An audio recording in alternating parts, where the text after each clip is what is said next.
At my daughter's wedding, her arrogant fiancé grabbed the back of my neck and smashed my face into the three-tier wedding cake. He laughed into the microphone and said, "Try some dessert, beggar. Let us not have people saying I let my father-in-law starve." The crowd gasped, but before I even wiped the frosting from my eyes, the most ruthless real estate tycoon on the Southeast jumped from the VIP.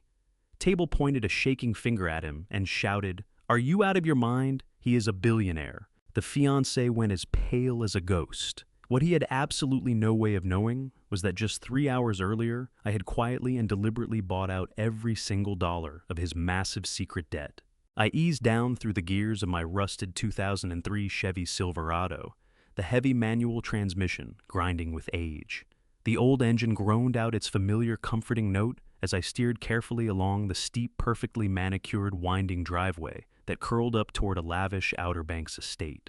The hands wrapped around that worn steering wheel were thick and weathered, the skin cracked and heavily calloused from decades of hard use. They were the hands of a man who had devoted 40 years to assembling a global shipping and commercial real estate empire, building it from absolutely nothing. Nothing but a single rusty tugboat tied up on the freezing docks of Charleston Harbor. I did not inherit my wealth, not a cent of it. I bled for every dollar. I gave away my youth, surrendered my sleep, and in time, I surrendered my marriage too. All of it laid down to construct a fortress of security for my family. And yet, despite everything I had accumulated, I never once felt the pull to show it off. I still drove my old truck. That was just the kind of man I was, and I saw no reason to pretend otherwise. Welcome back to Grandpa's Revenge, the place where the quiet ones finally get the last word. If this is your first time here, pull up a chair and stay a while. If you've been with me before, you already know how this goes. Hit that subscribe button so the next story finds its way to you without you having to go looking for it. Now, before we go any further, tell me in the comments, who are you already pulling for in this story? The man everyone underestimated, or the daughter who's about to have her eyes opened? I want to hear from you. A quick note before we begin. Some elements of this story have been shaped and dramatized for the purpose of telling it well. Any resemblance to real people or events is purely coincidental. What matters is the truth inside the story. I still polished my own boots. Resting on the cracked leather seat beside me was the wedding invitation, heavy stock raised gold foil lettering, the kind of card that costs more than it has any right to. An invitation to the wedding of my only child, my daughter Sloane. We had been strangers to each other for the better part of 15 years, ever since the bitter collapse of my marriage to her mother, Renata. Renata was a woman who fell in love with the image of wealth and high society long before she ever appreciated the man breaking his back to build it. When everything fell apart, she turned Sloane against me, painted me as a work-obsessed mechanic who cared more about cargo ships than his own flesh and blood. Tucked inside that shimmering envelope was a small yellow sticky note. Not a word of warmth from my daughter, just a hasty scrawl from Renata. It read, "Try to look decent, Gordon. Stand in the back." I pulled my beat-up truck into a spot near the far edge of the lot, deliberately keeping it hidden, nestled in the shadows between gleaming luxury imports, chauffeur-driven SUVs, and cars that cost more than most people's homes.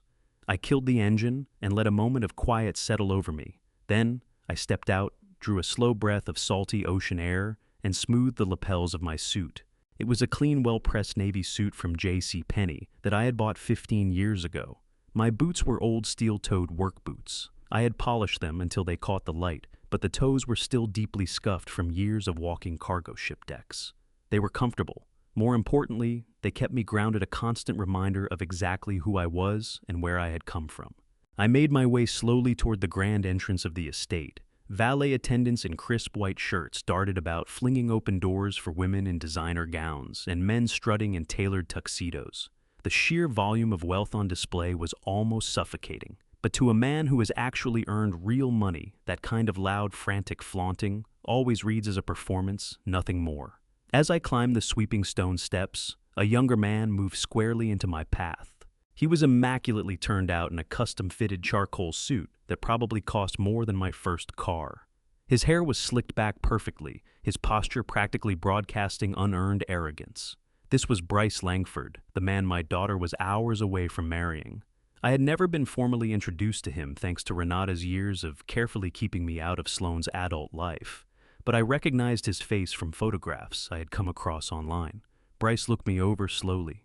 His eyes swept across my dated suit and dropped straight to my scuffed work boots. A look of pure contempt crossed his face, as though I had tracked mud through the door of his personal kingdom. He let out a short, dismissive sneer. Without a word of greeting, or even a flicker of basic human decency, he reached into his tailored jacket, produced a set of keys attached to a heavy leather fob, and thrust them toward my chest. "Here, take the keys to my car," he said, his tone soaked in condescension. "Mind the clutch. It's worth more than your life. Park it up front where my guests can see it." I did not reach for the keys. My hands stayed quietly at my sides. I held my ground spine straight and met his gaze without flinching. I let the silence hang between us long enough to watch the irritation climb across his polished face when I refused to move. "I'm not the valet," I said. My voice was low, even and unhurried, carrying the weight of a man who has spent decades negotiating with ruthless union bosses and international tycoons. "My name is Gordon Rafferty. I'm Sloane's father." The keys slipped from his fingers and rang out against the stone driveway. For just a moment, the arrogant smirk evaporated from Bryce's face. He blinked, visibly thrown, staring at me the way a man stares at something that has no business being where it is. But he recovered quickly. Within seconds, a smile worked its way back onto his face, tight-forced, stripped of any real warmth. "Right," he said, letting out a short, nervous laugh as he bent to snatch the keys off the cold stone. "Sloane mentioned you might actually show. I just didn't expect you to look so authentic." He did not extend his hand. He did not say it was good to finally meet the man who raised his future bride. Instead, he turned and snapped his fingers at a security guard posted near the heavy wooden doors. The guard jogged over immediately, looking tense. "Keep a close eye on the old man," Bryce ordered, not even bothering to lower his voice. "Make sure he stays out of the VIP lounge and doesn't go pestering the catering staff for free food. We have serious high-net-worth investors arriving shortly, and I won't have any embarrassing distractions." The guard gave a stiff nod and shot me a look, caught somewhere between wariness and apology. Bryce turned his back on me completely and crossed the steps to greet a cluster of well-heeled guests laughing loud and clapping them on the shoulders as if I had ceased to exist. I stood there on the steps, the cool ocean breeze pressing against my face. I didn't raise my voice. I didn't cause a scene. I simply watched him walk away. Everything I needed to know about Bryce Langford I had learned in that single exchange. A man who greets a stranger with that level of contempt, purely because he assumes they have nothing, is a man concealing something very dark behind his expensive clothes. I slid my hand into my pocket and felt the smooth casing of my encrypted satellite phone. The wedding weekend had barely gotten underway, and already Bryce Langford had made the worst miscalculation of his life. The game was moving. The estate's grand dining hall was a study in aggressive opulence. Crystal chandeliers poured warm light over tables, swathed in imported silk. Towering floral arrangements bristled with rare orchids that cost more than a working family's grocery bill for a month. A jazz trio played softly in the corner, providing a polished soundtrack to the clink of champagne flutes and the self-congratulatory laughter of the coastal elite. It was precisely the hollow theater of wealth that Renata had always hungered for. I located my assigned seat, a small, unsteady chair shoved into the furthest corner of that cavernous room, positioned squarely beside the swinging metal doors of the kitchen. Every few minutes, a waiter burst through, trailing a wave of hot air and the crashing clatter of plates. I had been placed as far from Sloane and the main wedding party as the room would allow, tucked in the shadows where I was meant to be invisible. It was a deliberate insult, calculated, precise, designed to make me feel unwanted. I pulled out the chair and sat down calmly, resting my calloused hands on my knees. I said nothing to the staff. A man who truly understands his own value never needs to fight for a seat at the center of the room. I watched the elite guests circulate. To them, I was simply a weathered old man in an outdated suit and scuffed boots, an unfortunate smudge on an otherwise pristine canvas. Then Bryce's family made their entrance. They took their places at the head tables, though not before steering a deliberate path past my darkened corner. Bryce's mother, draped in ostentatious jewelry, glanced down at my boots and let out an audible gasp. She angled toward her sister and whispered at a volume that carried clearly, "Can you believe he wore those hideous work boots to a formal dinner? Absolutely disgraceful. Bryce is generous just for letting that riff-raff through the door." They spoke about me as though I were either deaf or simply too inconsequential to register their cruelty. A familiar steady calm settled over me. In 40 years of forging a global logistics empire out of nothing, I had stood down ruthless international cartel bosses and walked away standing. The petty snickering of these sheltered socialites didn't register as so much as a scratch. I took a slow sip of water. Fools always laugh the hardest right before the floor drops out from under them. My ex-wife Renata made her way across the room. She wore a sleek designer gown, her expression locked into a polished smile. But as she neared my table, the smile dropped away, entirely replaced by a cold, familiar hardness. She stopped beside my chair, rigid with years of old resentment. "I told you to stand in the back, Gordon," she said, her voice falling to a venomous whisper.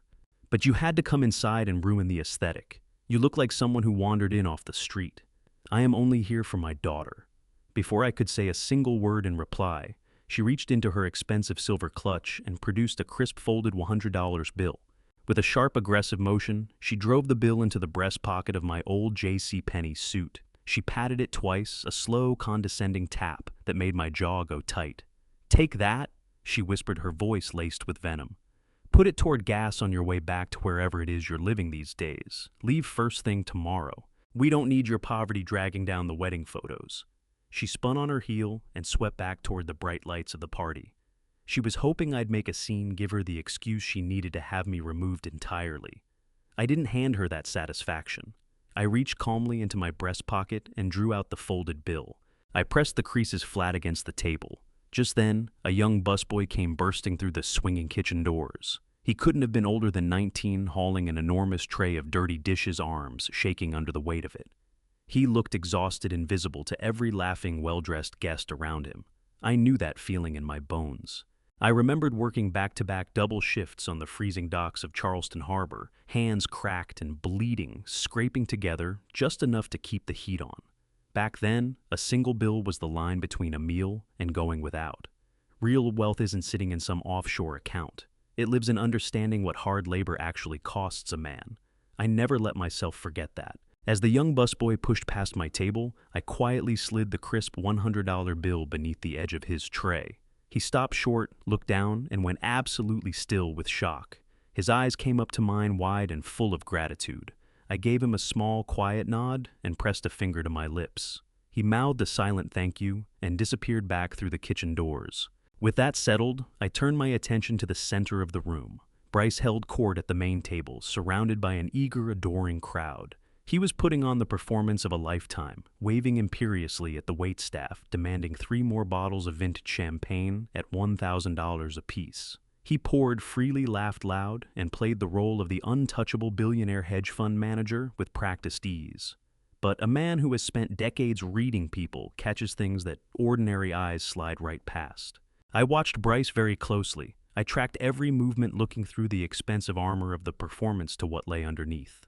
The head waiter slipped up behind him and leaned down discreetly, presenting a leather-bound booklet with the preliminary charges for the rehearsal dinner. Bryce kept that wide, arrogant smile fixed on his face for his audience. But the moment he flipped open the booklet and his eyes landed on the total, I caught it. Just a flicker, barely anything, but to a trained eye it rang out like a gunshot. The muscles along his jaw clenched hard. The color bled slightly from his cheeks. His hand trembled a fraction before he gripped his glass tighter to cover it. His eyes cut quickly around the room, the look of a cornered animal searching for a way out.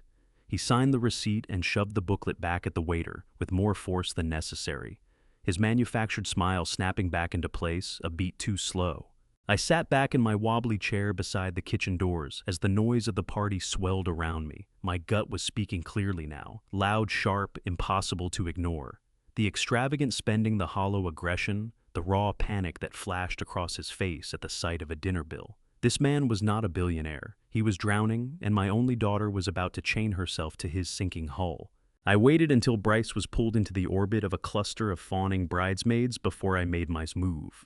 I rose from my unsteady chair and threaded my way through the sea of silk gowns and tailored tuxedos, searching for my daughter. I found Sloane near a towering arrangement of white orchids. She was breathtaking in her evening gown, but there was a tension sitting in her shoulders, a stiffness that had no place on a bride the night before her wedding. I moved toward her slowly, my heavy boots pressing soft thuds into the polished hardwood floor. The moment she saw me, her posture went rigid. She flicked a quick, nervous glance past my shoulder to see whether anyone important was watching.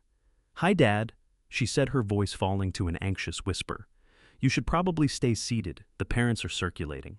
"I just wanted to give you this," I replied, keeping my voice even and steady despite the cool reception. I reached into the inside pocket of my jacket and withdrew a small, intricately carved wooden jewelry box made from rich walnut, the same wood I had salvaged from the first commercial cargo ship I ever bought decades ago.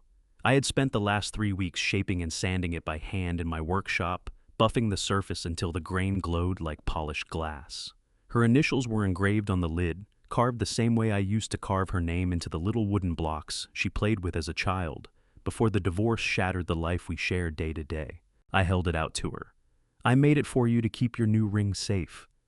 Sloane looked down at the box. For one unguarded moment, a flash of real unfiltered warmth crossed her face. She remembered, but just as quickly it was swallowed by a wave of visible embarrassment. Her eyes swept the room in a panic. Rather than opening it to look at the craftsmanship inside, she snatched it from my hands and tried to push it down into her small designer clutch. It wouldn't fit. She fumbled with it, her cheeks burning red. "Thank you, Dad," she muttered, staring at the floor. "I'll put it away later. Just please go sit down before Bryce sees us together." It was already far too late. Heavy footsteps approached from behind, deliberate, confident. A thick cloud of expensive cologne announced Bryce Langford's presence before he said a word. "Well, what do we have here?" he asked loudly, his voice cutting right through the soft background music. He wedged himself between Sloane and me, eyes locking immediately onto the walnut box, still clutched in her hands. "It's nothing," Sloane stammered, shrinking under his gaze. "Just a small gift from my father."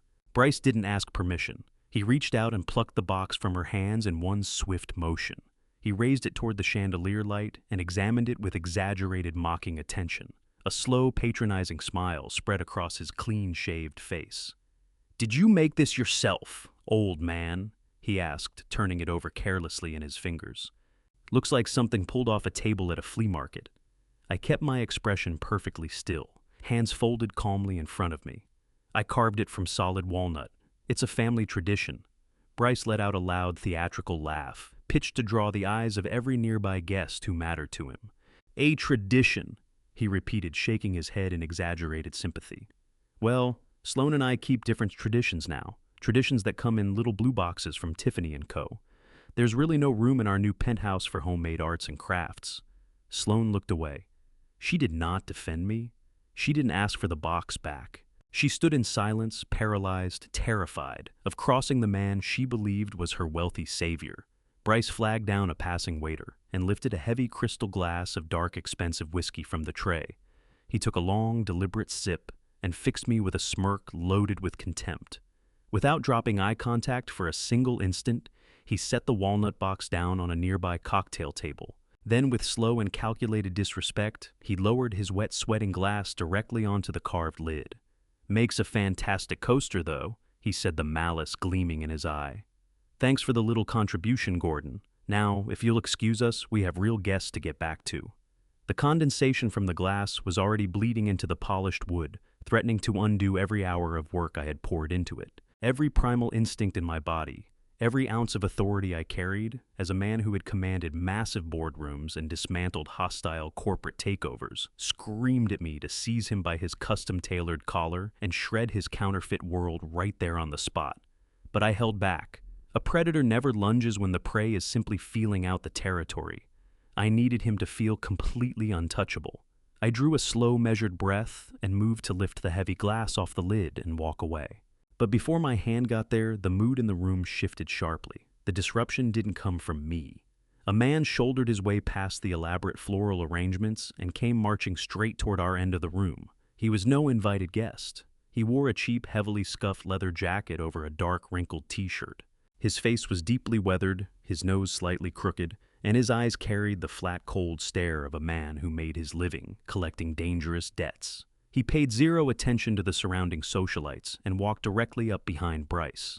Without a word, he shot out a hand and clamped it onto Bryce's tailored shoulder. The grip was brutal.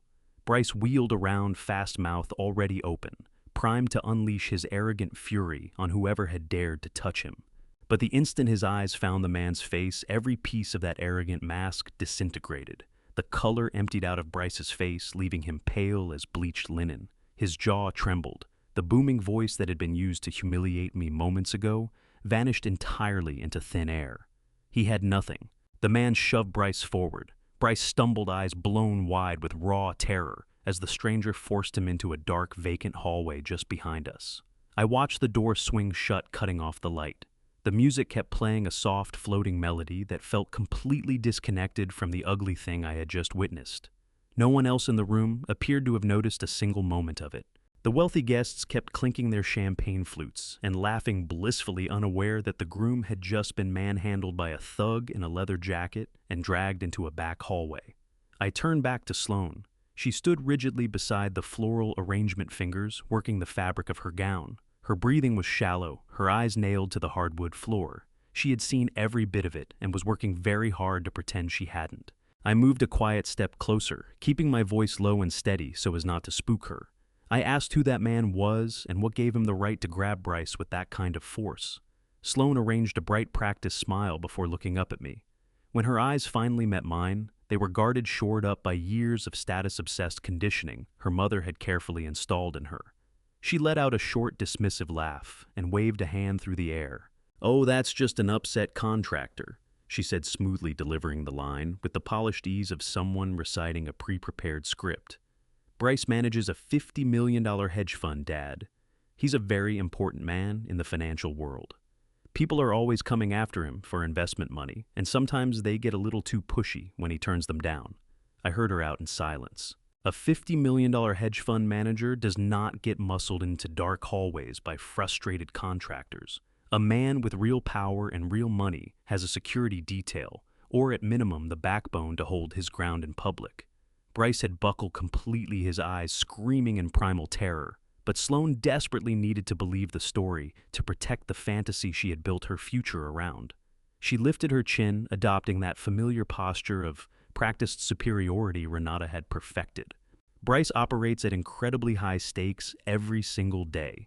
She continued, her voice tilting toward condescension. "It's a completely different world from what you're used to, Dad. He carries enormous pressure because he's building an empire for our future." Before I could press her on the obvious gaps in her story, Sloane raised her left hand deliberately, fingers spread, angled to catch the full light of the crystal chandelier overhead. Sitting heavily on her ring finger was an enormous stone, easily 3 carats in a thick platinum band that dominated her hand. She gazed at it with something close to reverence, looking at it not as a symbol of love, but as a trophy that confirmed her arrival in a higher social order. "Bryce had it custom-made just for me," she said, her voice carrying a note of smug satisfaction. "He wanted to make sure I had the absolute best. He told me a woman of my caliber deserves a diamond that commands attention the moment she walks into any room." I looked from the ring up to my daughter's face. The hard, dismissive glare she gave me back was a perfect reflection of her mother. Then she landed the blow she had been holding. "He gives me a life you never could, Dad," she said, her voice gone cold. "A life where I never have to worry about smelling like motor oil or settling for less. You could learn something about real success from a man like him." I swallowed the sharp, bitter pain that climbed in my throat. There is a particular kind of agony that comes with hearing your own child look at you with that level of contempt. It presses on your chest like a physical weight.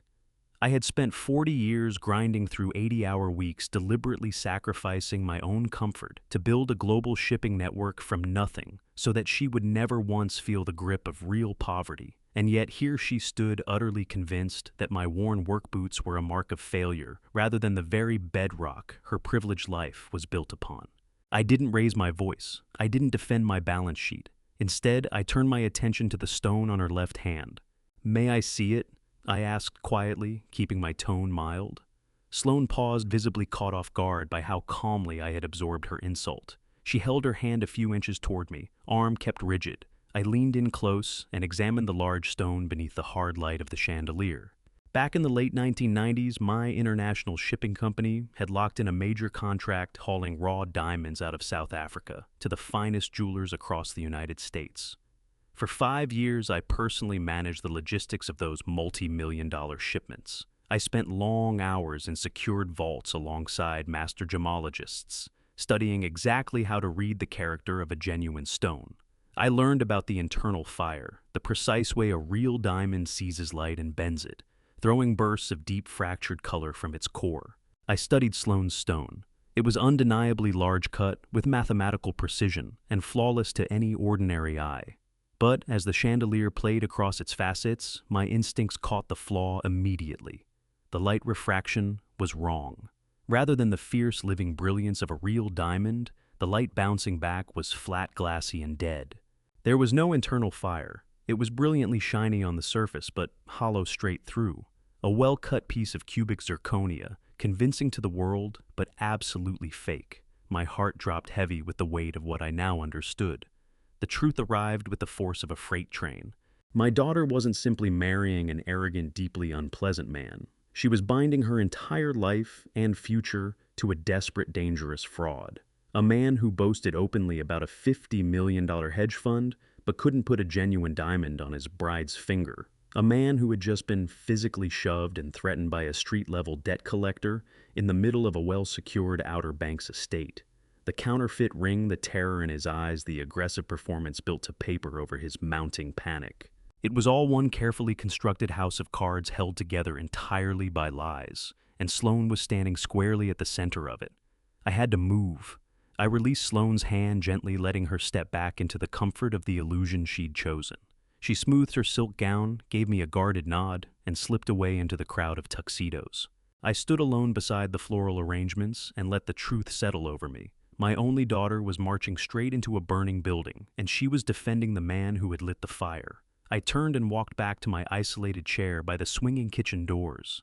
The jazz trio had gone quiet, their music replaced by the crisp tap of a silver spoon against crystal. The low murmur of elite conversation faded into expectant silence. At the front of the grand hall, perfectly positioned under the largest chandelier, stood Bryce Langford. He held a glass of vintage champagne in one hand and a wireless microphone in the other. He radiated the kind of toxic manufactured confidence that only a desperate man can sustain. He let the silence stretch, savoring the full attention of the room. "Thank you all for being here tonight." Bryce began, his voice rolling through the speakers with practiced ease. "Tomorrow I marry the most beautiful woman in the world, but tonight I want to talk about legacy, about what it means to build an empire from nothing, to be a man who shapes the future, rather than just occupying space in it." He moved deliberately across the front of the room, making careful eye contact with the most affluent investors seated at the front tables. "Some of you are aware that my hedge fund has been locked in an aggressive pursuit of a major commercial acquisition for the past 6 months," Bryce continued. "It's been a grinding, brutal campaign against some of the oldest money in this city. But I am proud to announce tonight in front of my future bride and my closest allies that we have closed the deal." The room broke into eager applause. Renata beamed from the front row, clapping with genuine enthusiasm. Bryce raised a hand to settle the crowd, his smug smile widening. "We have just secured the primary commercial rights to the Sterling Tower on Tryon Street," he declared, chest forward. 50 stories of premium untouched Charlotte real estate, an absolute crown jewel, and it is officially ours. The applause surged again louder. Bryce waited, letting the adulation feed his fragile ego. Then his eyes moved across the room. They bypassed the billionaires, the socialites, and his glowing fiancée. They traveled all the way to the dark corner by the kitchen doors, and they landed directly on me. The microphone caught his quiet, mocking chuckle. "You know, building a legacy demands a certain, ruthless kind of evolution," Bryce said, his tone sliding into condescension. "It means leaving the old ways behind entirely. I look around this room, and I see the absolute future.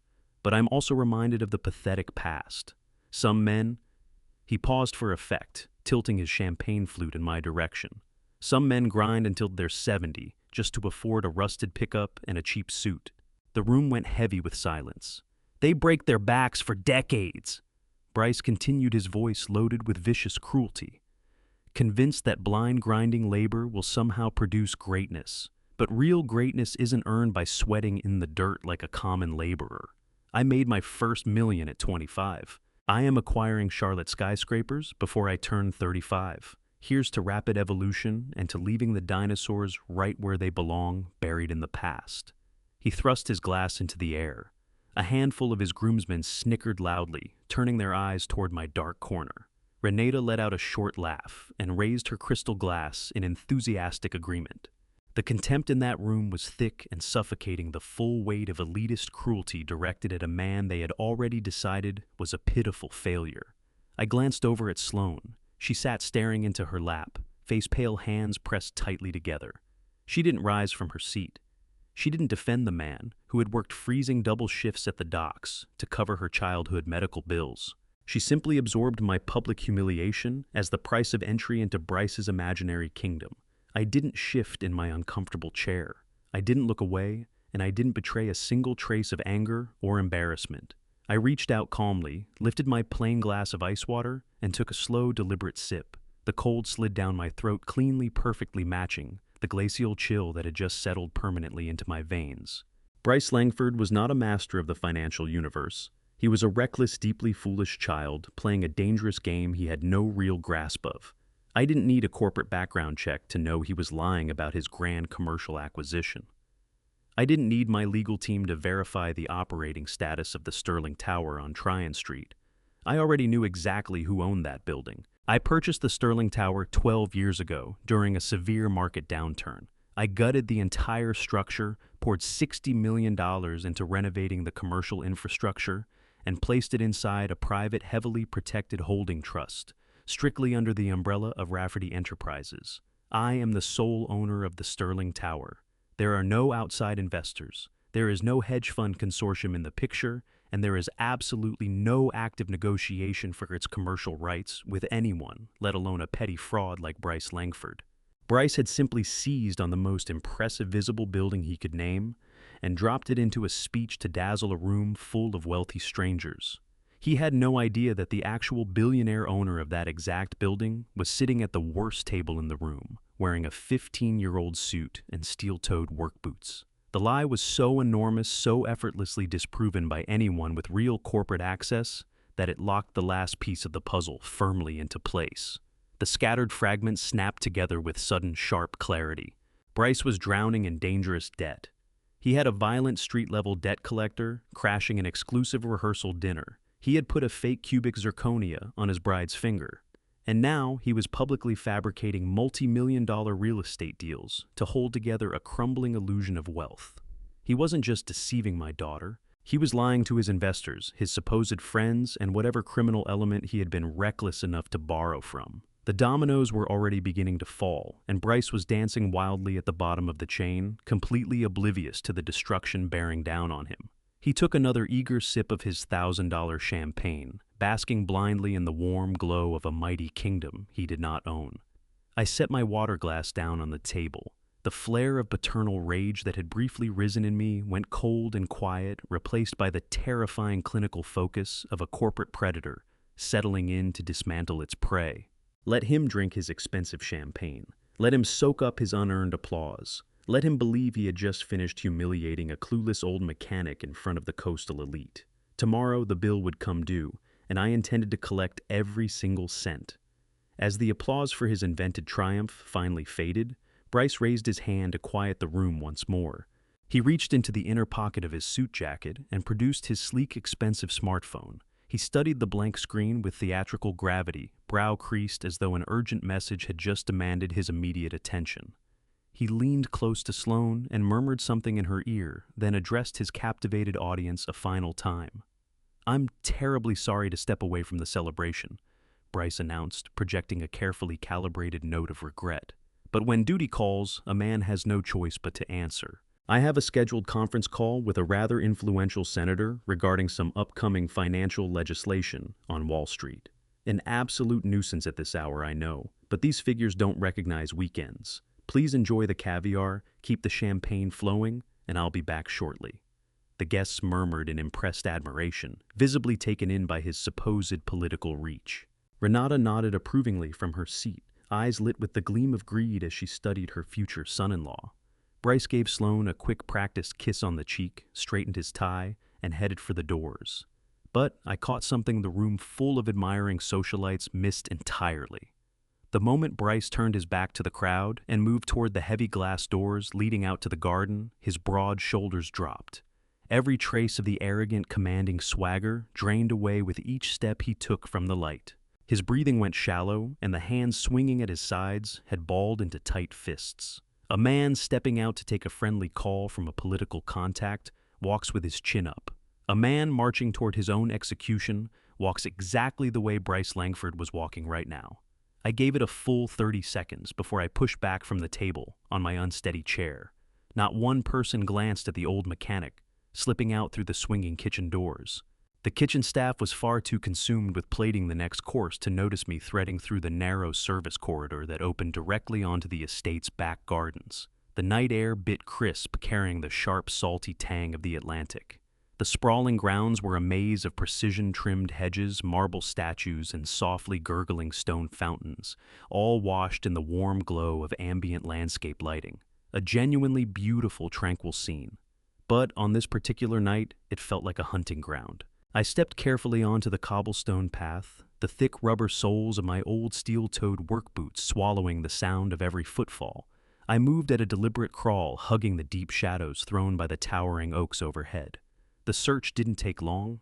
The frantic crunch of gravel gave him away, coming from a secluded, dimly lit alcove near the far edge of the property. I eased myself quietly behind a dense row of tall, manicured hedges. From that concealed position, I had a clean, unobstructed view of the groom. Bryce was entirely alone, and the sleek, expensive smartphone he'd been flashing inside the dining hall was nowhere in sight. Instead, he was gripping a cheap prepaid flip phone with both hands. Those hands were trembling violently as he stabbed in a number. The shift in the man was genuinely startling. The polished, untouchable billionaire was simply gone.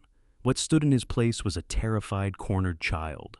Sweat caught the pale moonlight on his forehead. He clawed frantically at the collar of his custom-fitted charcoal suit, as though it were slowly strangling him. He paced back and forth across the gravel, his chest heaving with deep, ragged pulls of air. He pressed the cheap flip phone to his ear, his whole body locked rigid with tension. When the call connected, Bryce didn't speak with the commanding certainty of a hedge fund manager. He spoke with the high, wavering pitch of a man pleading for his very existence. "Listen to me. You have to listen to me." Bryce begged, his voice fracturing with raw desperation. "I know what the deadline was, but you cannot do this tonight. Not tonight. I am literally standing at my rehearsal dinner right now. The wedding is tomorrow. You just need to give me a little more time. I swear on my life, I have everything completely under control." A brief silence followed as the person on the other end responded. Whatever was said made Bryce flinch as though he'd taken a physical blow. He squeezed his eyes shut and dragged his trembling hand through his perfectly styled hair, wrecking the expensive look entirely. "I am not trying to avoid you," Bryce hissed, his voice dropping into a frantic, hushed rasp. "I am telling you the absolute truth. I just need 48 more hours. That is all I am asking for. 48 hours. The moment I marry her tomorrow afternoon, the marital trust fund unlocks automatically. Her grandfather left her a substantial account, and as her husband, I will have full legal access to every last penny. You will get your $4 million back. I will even throw in a significant interest payment for the delay. Just please do not send anyone else to the venue. If you spook her family, you are going to ruin everything." Another heavy silence settled. Bryce stood listening to the final chilling verdict from his ruthless creditor. A desperate, defeated gasp escaped him. "Please do not do that," Bryce begged, tears of pure terror rising in his eyes. "I will have the $4 million by Monday morning. I promise you. Just let me marry the girl." The line went dead. Bryce stared at the cheap flip phone in absolute horror. A raw, guttural sound of fury tore out of him. He hurled the device savagely against the brick wall of the estate, sending it apart in pieces. Then, he drove his foot into a heavy landscaping stone, with everything he had, cursing loudly into the empty night. He bent double hands braced on his knees, pulling shaky, labored breaths as he tried to reassemble the facade he'd just shattered. I stood motionless behind the thick hedges wrapped in cold shadow. The blazing alarm my gut had been sounding was now confirmed beyond any doubt. Bryce Langford was not a successful businessman. He was a colossal fraud who owed $4 million to extraordinarily dangerous people. He was using my daughter, planning to drain her protective trust fund the instant the ink dried on that marriage certificate.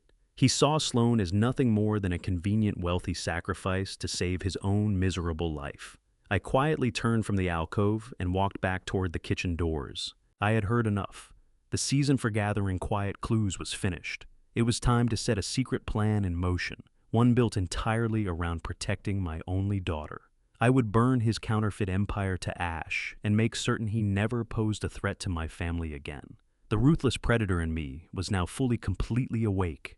I slipped back along the garden path, leaving Bryce to his collapsing reality. When I stepped into the grand dining hall, the mood had shifted entirely. The formal dinner service was over, and the moneyed guests were drifting toward the marble dance floor. I watched from the shadows as Bryce made his entrance. He strode back into the room, wearing that arrogant swagger like a second suit, tugging his jacket straight and firing off an empty smile. He grabbed Sloane by the waist and pulled her out onto the dance floor. They spun beneath the crystal chandeliers, the absolute picture of perfection. To any uninformed eye, he was a confident billionaire, savoring his last night as a free man. But I knew the truth. I knew that beneath the silken cologne, he was drenched in the terror of a man who owed $4 million to genuine monsters. Knowing the truth and actually proving it to a brainwashed daughter, though those are entirely different wars. Sloane had spent 2 years submerging herself inside Bryce's fantasy world. She wasn't going to take the word of a father she'd written off as a bitter old mechanic. If I walked up to her with nothing but a story about a phone call I'd overheard in the dark, she'd go straight to Bryce. He'd very likely talk her into eloping that same night, severing me from her life permanently, just to lock down access to her trust fund. I needed physical, undeniable proof. I needed hard evidence capable of shattering his illusion so thoroughly that Sloane would have no room left to deny what was standing right in front of her. I turned away from the dance floor and walked with purpose toward the grand foyer. I pushed through the front doors and left the music behind. The circular driveway was a wide expanse of crushed gravel, lined with the finest luxury vehicles money could buy. I stood at the top of the stone steps, my gaze sweeping across that glittering sea of automotive wealth. I was looking for one specific car. Earlier that evening, Bryce had spent a full 20 minutes loudly boasting to a group of older investors about his brand new custom-ordered Ferrari Roma.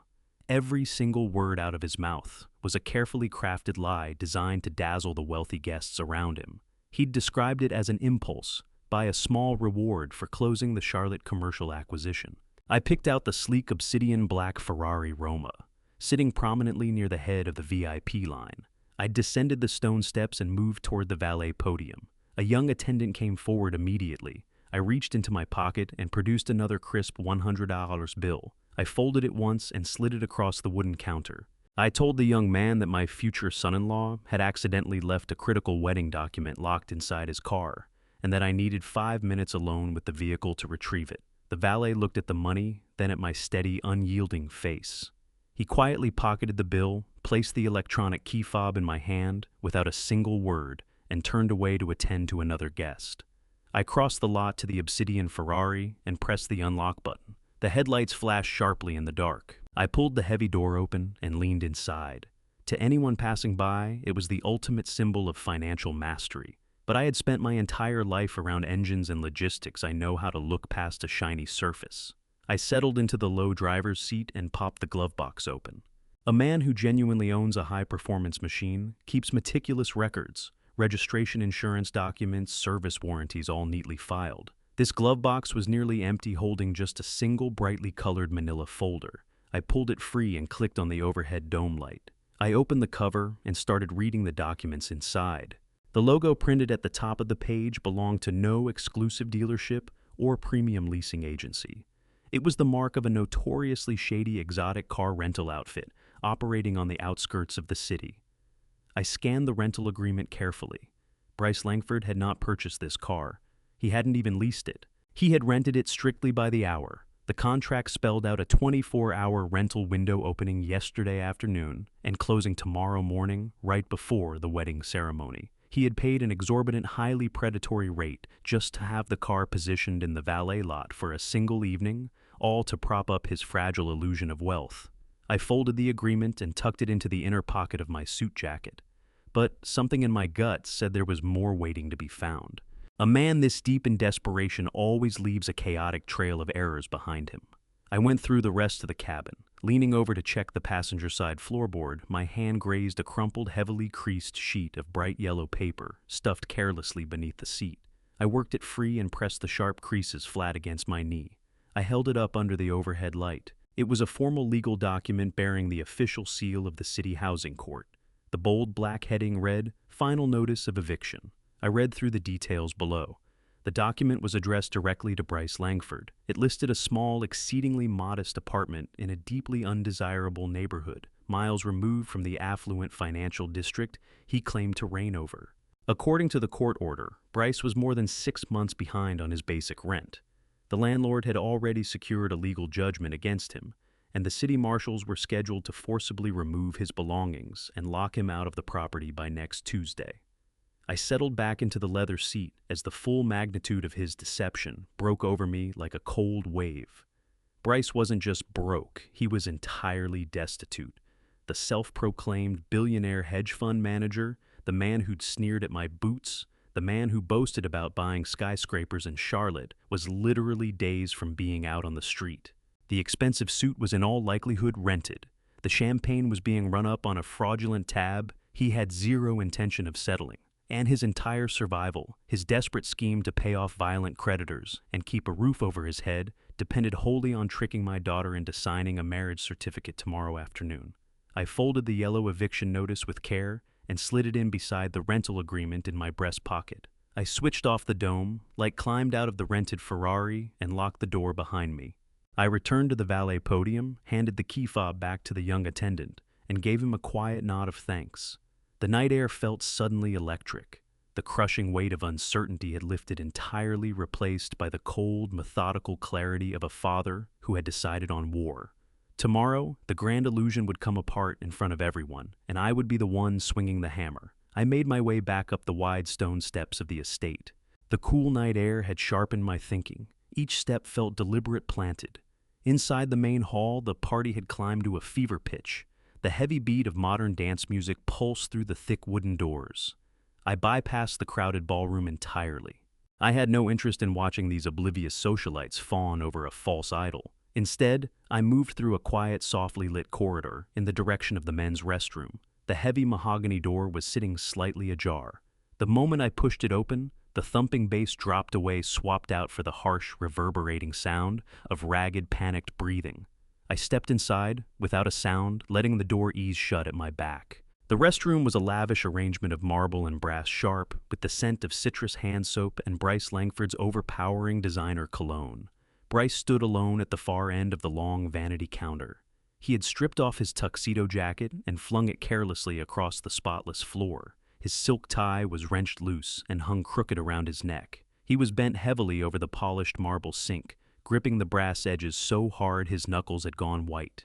He cranked the golden faucet to full and threw freezing water aggressively across his face. He gasped, shoulders lurching up and down, as he fought to drag air back into his terrified lungs.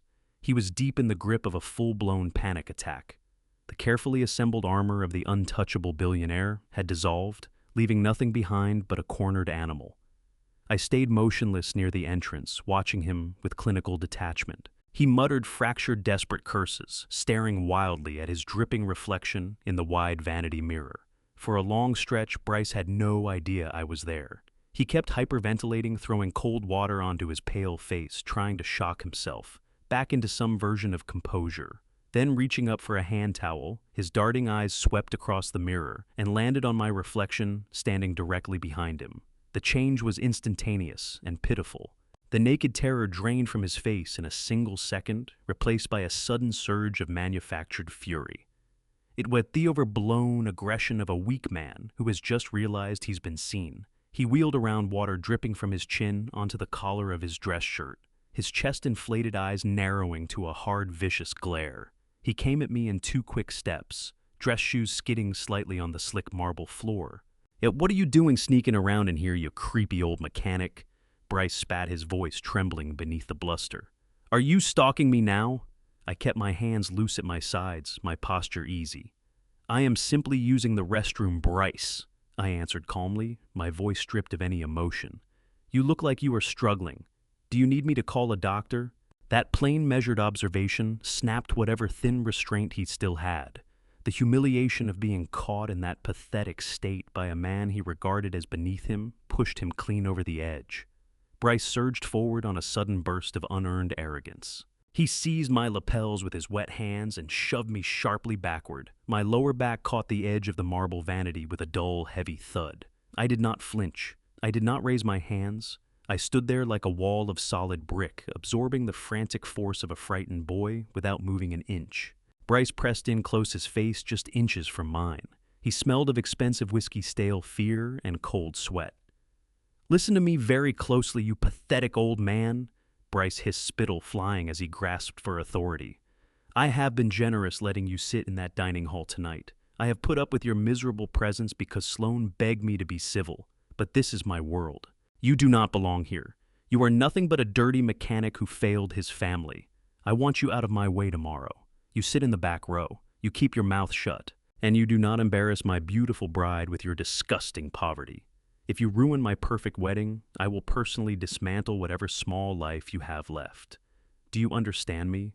He drove me back against the marble sink one final time for effect, then abruptly released my lapels and stepped away as if the contact with my jacket had physically offended him. He stood there panting, waiting for me to shrink, apologize, or show the cowering fear he so desperately needed to see. I gave him none of it. I simply looked at him, my face completely hollow. I reached up unhurriedly and straightened the collar of my suit jacket, smoothing away the creases his wet hands had pressed into the fabric. The silence stretched out between us, heavy and suffocating. My absolute refusal to be rattled frightened him far more than any punch could have. A predator reads a lesser animal on instinct, and deep in whatever passed for his core, Bryce knew his aggressive performance had fallen completely flat. He swallowed hard, his throat bobbing visibly. Without a word in reply, Bryce spun around and snatched his tuxedo jacket up off the wet floor. He reached blindly into his back pocket for his thick leather wallet, trying to jam some loose cash inside it in a manic rush. His hands were shaking too badly to manage even basic coordination. As he forced the leather wallet back toward the pocket of his tailored trousers, he missed the opening entirely. The wallet caught the edge of the fabric and flipped awkwardly in his fumbling grip. He swore under his breath, snatched it back, and drove it into his pocket on the second attempt. He turned sharply and stormed out of the restroom, slamming the heavy mahogany door hard behind him. The crack of it echoed and then faded, leaving the lavish room in dead silence. Before I tell you what I found next and what it revealed about just how deep this man's deception truly ran, let me ask you something. If you discovered that someone standing right beside the person you love had been quietly building a trap around them for months, would you move fast and confront it? Or would you gather every last piece of proof before you made your move? I stood at the marble vanity and let the quiet settle around me. My eyes dropped to the exact spot where Bryce had fumbled frantically with his expensive leather wallet just moments before. Resting silently on the intricate geometric tile was a very small rectangular slip of bright pink paper. It had drifted completely unnoticed from his overstuffed wallet during his panicked exit. I moved forward and crouched, slowly lifting the small slip between my calloused fingers. The heavy cardstock felt instantly familiar. This was no restaurant receipt or business card. It was an official pawnshop transaction ticket. I turned it over and read the faded black ink printed across the front. The ticket clearly documented the recent sale of a vintage, highly recognizable diamond necklace, pawned for a fraction of its true worth, just to scrape together enough cash to fund a cubic zirconia ring. It was the final piece of physical evidence I needed. I held the small pink slip up to the harsh fluorescent light above the vanity. My callous thumb moved across the faded ink as my mind worked through the devastating information on that cardstock. It was an official transaction record from a notoriously discreet pawnbroker located deep within the jewelry district.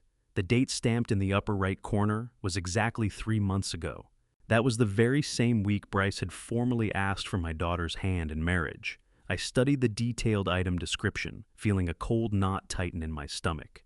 The receipt didn't list some generic piece of jewelry. It described with precision the exact cut, clarity, and weight of a flawless 3-carat diamond. My breathing slowed as the devastating truth snapped into place.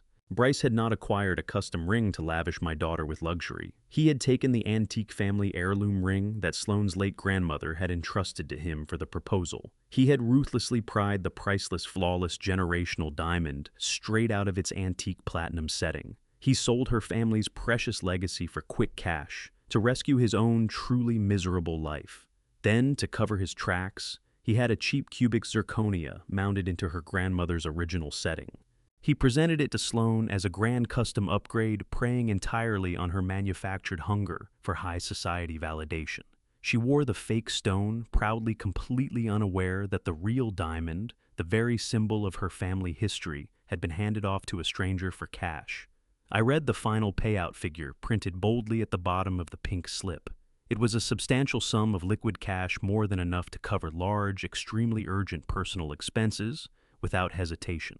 My mind immediately connected the date on the pawn receipt to another critical point in the timeline.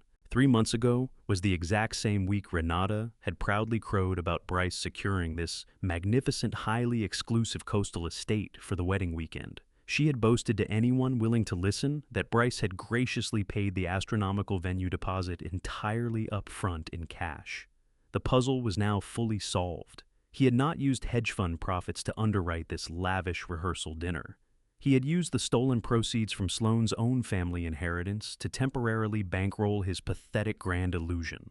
Sloane was standing at the edge of an absolute catastrophe, enthusiastically preparing to marry a deeply dangerous and utterly desperate fraud.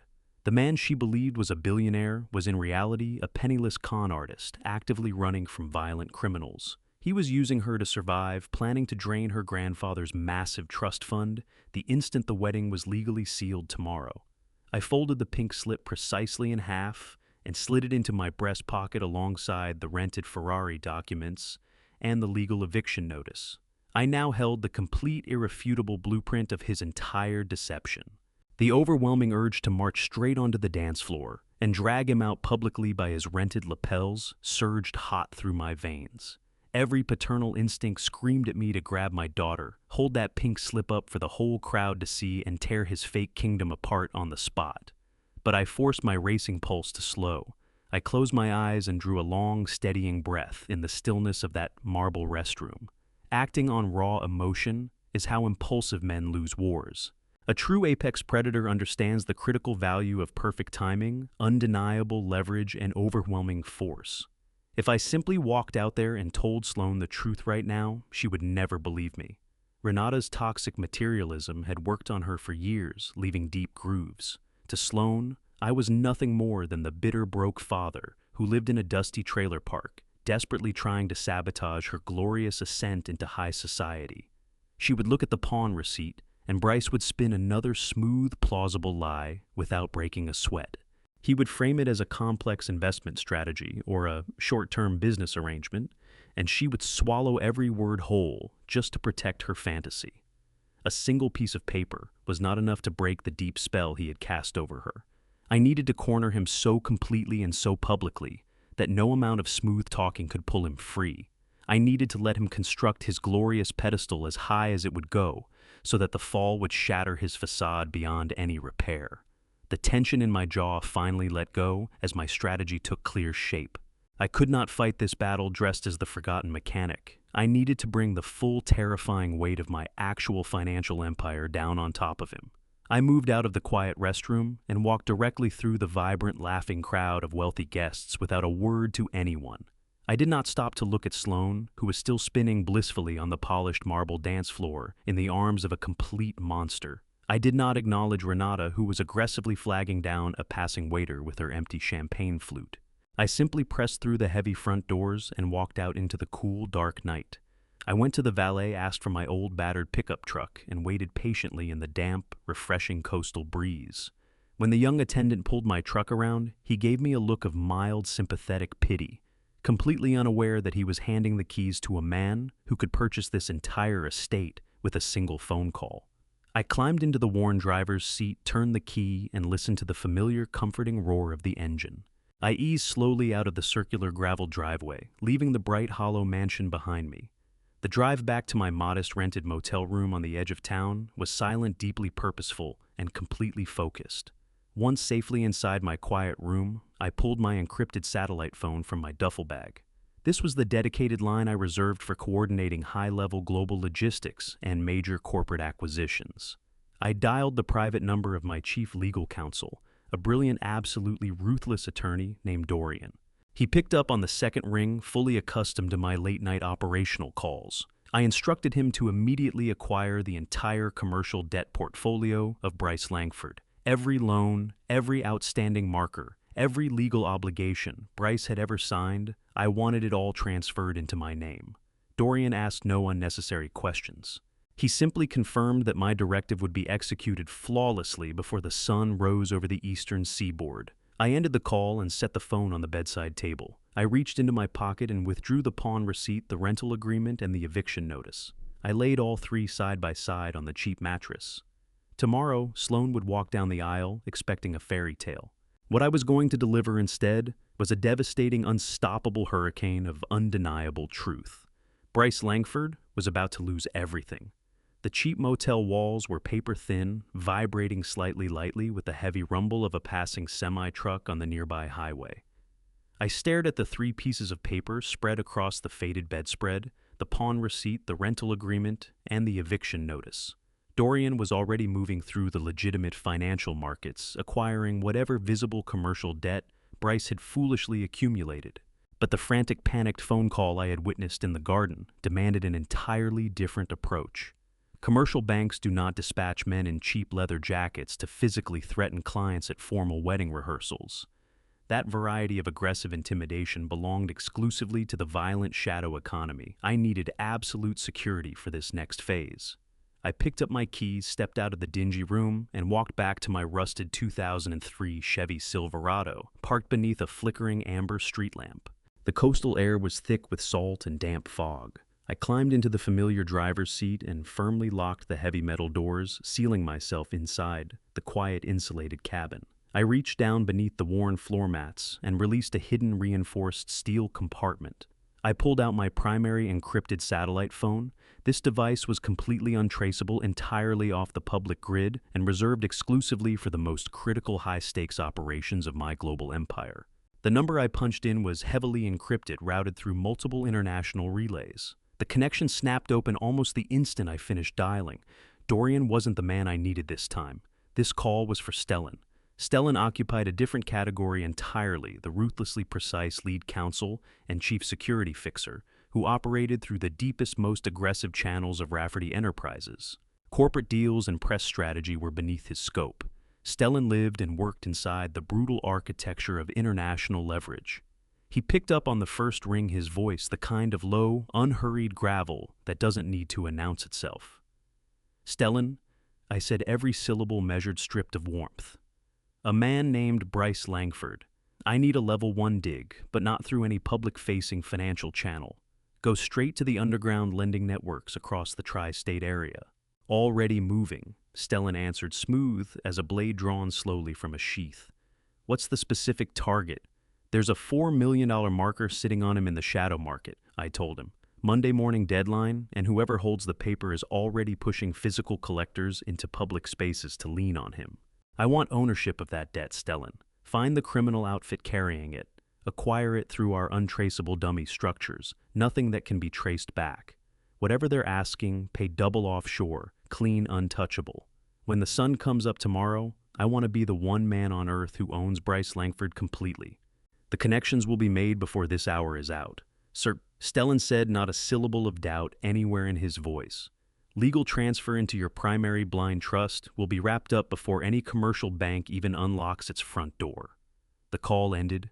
I set the satellite phone down on the empty seat beside me and let my head fall back against the worn headrest, eyes fixed on the blurred shapes beyond the fogged-up windshield.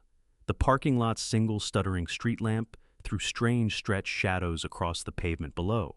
My brain had shifted into a cold mechanical register, working through the dimensions of the trap I had just sprung. For years on end, Renata had worked steadily to corrupt my daughter's understanding of the world. The gospel she preached was simple and poisonous. Power is loud. Power is visible. Power is measured in what other people can see from across the room. She had raised Sloane to chase men who glittered like Bryce, and to look down on the kind of quiet, grinding work that actually holds civilizations together. Bryce himself was that philosophy's most wretched trophy. Every hour of his adult existence had gone into assembling stage dressing, a counterfeit diamond, a car rented by the hour, a hedge fund that existed mainly as a talking point. The whole construction was engineered for one purpose: to make onlookers believe in a dominance he had never actually earned. Strip any of it away, and there was nothing underneath. Not a foundation, not a framework.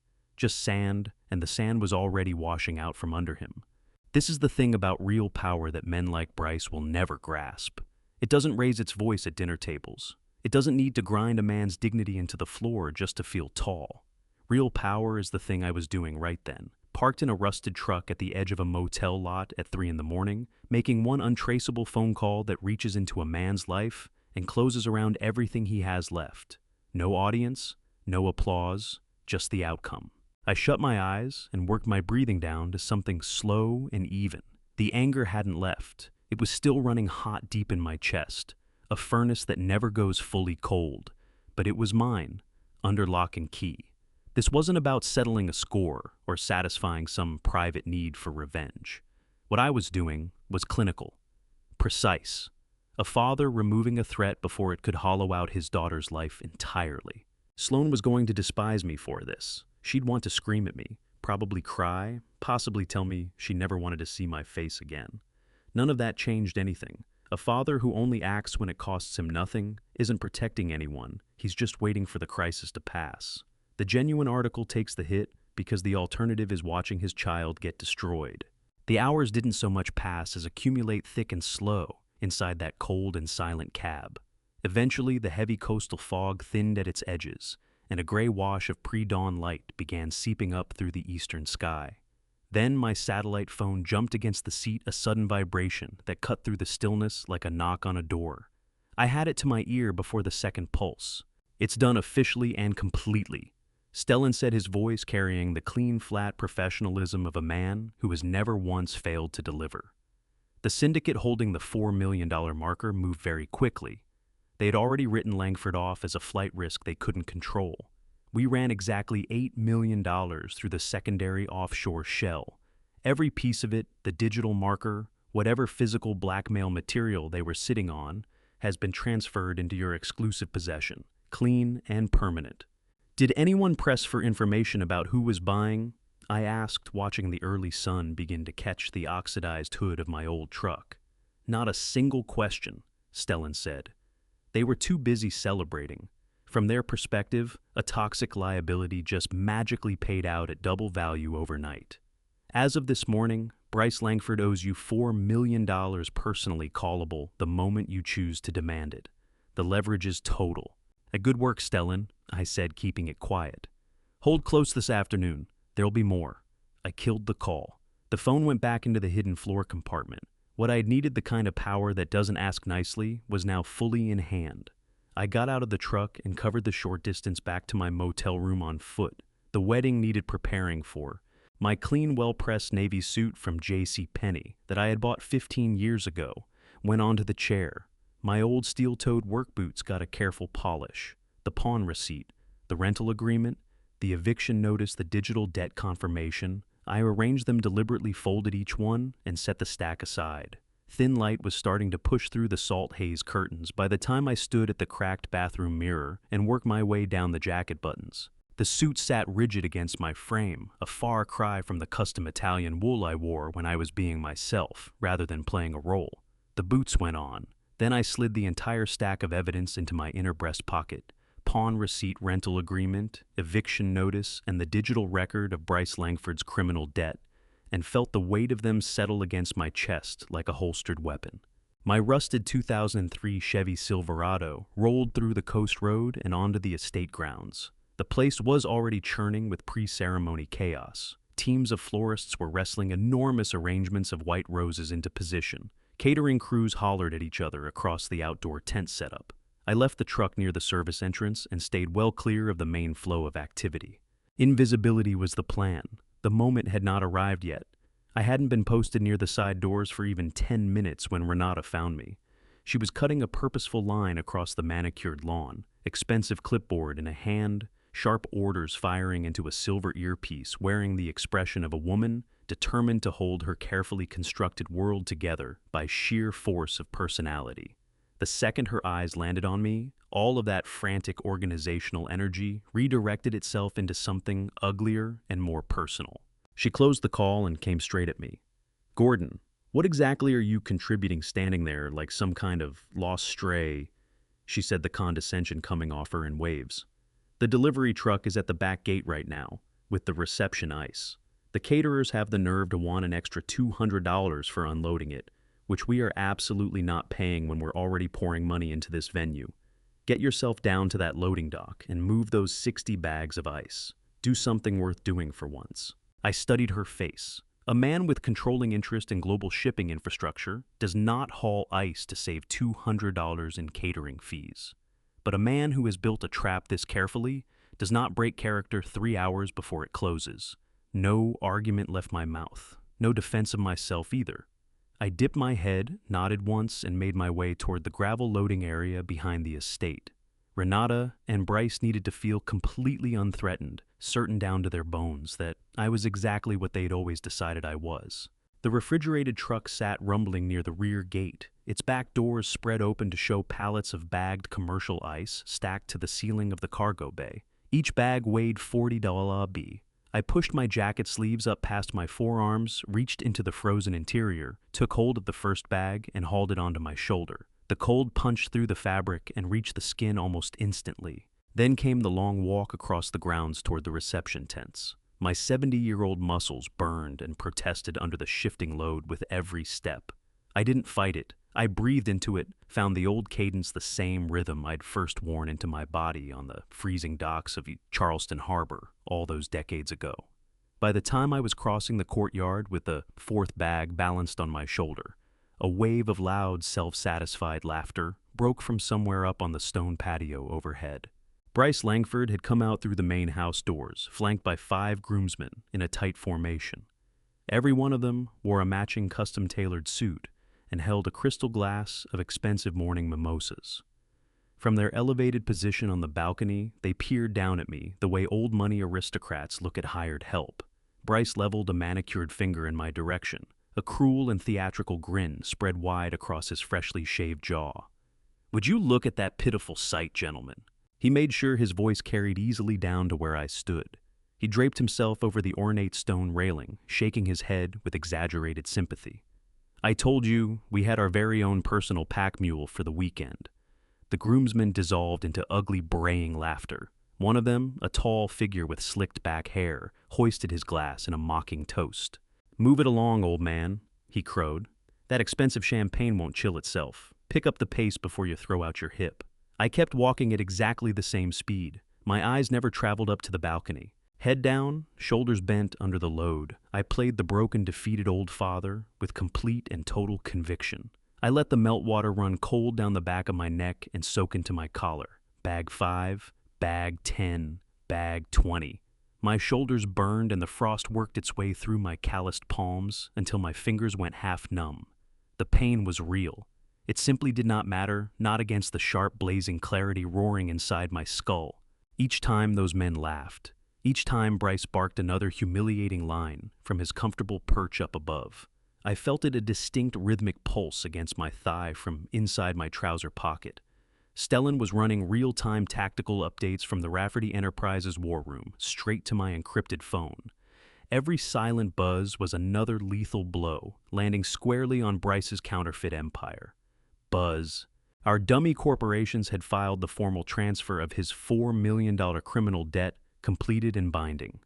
Buzz. The underground syndicate had cleared the offshore payment, walking away from Bryce Langford for good. Buzz. Our legal team had successfully frozen all 3 of his primary bank accounts using the leverage we now held. Buzz. The fraudulent hedge fund operations had been flagged to the Federal Financial Regulatory Commission. This trap wasn't simply closing around him, it was snapping shut with the kind of force that leaves nothing intact. I hauled the 30th bag of ice up onto my aching shoulder. I moved past the rose gardens, with the groomsmen's mockery still raining down behind me. They had no idea they were jeering at the man who now held title to every breath Bryce drew. Bag 40. Renata swept past me with a satisfied smirk as she clocked the dark sweat stains spreading across my old jacket. I lifted the 60th and final bag. As I took the weight of it, my phone sent one last pulse against my leg, long sustained different from the rest. The final confirmation. Stellan had secured the ultimate kill switch. I walked the last bag to the outdoor bar and let it drop heavily into the stainless steel cooler. I straightened up and stretched the stiffness out of my spine. The labor was done. The humiliating performance had served its purpose. I smoothed my damp sleeves down and buttoned my jacket. The sun was fully above the horizon, flooding the estate in the hard morning light. The wedding was less than 3 hours out. I turned my eyes up toward the stone balcony. Bryce was still holding court up there, grinning, preening, with no idea whatsoever that he was already a man walking toward the end of everything. I turned and moved toward the guest seating area, completely ready to watch it all come apart. The sprawling coastal estate had been remade into a monument to high society excess. Towering floral arches of white roses and imported orchids lined the central aisle on both sides. A jazz trio was already playing softly in the corner, beneath the wide shade of a massive oak, sending warm, unhurried music drifting across the morning air. Designer gowns and sharply tailored suits filled the manicured lawn as the wealthy guests streamed in and settled into their social formations, flutes of sparkling water. In hand, the ocean view spread out behind them like a painted backdrop. I positioned myself near the back row, unremarkable in my cheap, still damp suit. Renita worked the incoming crowd with the discipline of a general, overseeing a military formation, gliding from cluster to cluster, deploying her polished social smile, making certain every powerful guest registered the scale of the event she had supposedly brought together. Then, I caught a glimpse of Sloane. She appeared briefly at the upper balcony of the main house, surrounded by a swarm of bridesmaids and makeup artists moving around her in controlled chaos. Even across that distance, the happiness on her face was unmistakable, genuine, unguarded, radiating out of her. She looked down at the scene gathering below, completely absorbed in the beauty of the moment, fully believing in the fairy tale she thought she was about to step into. It carved something open in my chest. She was so certain, so completely taken in by this man who had architected every detail of her enchantment from the very beginning for the worst possible reasons. I glanced at the heavy titanium watch strapped to my wrist. 30 minutes remained before the ceremony was due to start. The air around me hummed with the anticipation of the crowd, but my attention was fixed on the tactical timeline Stellan had laid out through the night. I slipped quietly away from the gathering guests, ducking around the usher station and following a narrow cobblestone path that traced the outer edge of the estate grounds. It wound past the catering tents and deposited me into a shaded service alleyway running along the back wall of the primary kitchen. The industrial clang of pots and the sharp voices of the catering crew softened as the shadows of the brick alley closed around me. Hidden from the glittering spectacle on the other side of the building, I stood still and waited in the damp coastal air. 60 seconds later, a sleek black sedan rolled up without a sound to the service gate and stopped. The man who climbed out bore no resemblance to a standard delivery driver. Dark suit, dark glasses, a coiled earpiece, he carried himself with the unhurried, deliberate efficiency of a trained corporate security operative. He picked me out of the shadows immediately and walked over without any hesitation at all. He stopped 3 feet in front of me and reached inside his jacket. Not a single word left his mouth. He simply extended his hand, offering a thick black leather folder stamped with a small, discreet silver crest, the mark of Rafferty Enterprises. I took it from him. He gave me one clean nod, pivoted, and walked back to the sedan at the same steady pace. The car reversed out of the service entrance and disappeared down the coastal road, and I was alone in the alley. I set my back against the cold brick wall, drew a slow breath, and broke the wax seal on the leather flap. Inside, the stack of documents represented everything Stellan's team had unearthed through the night.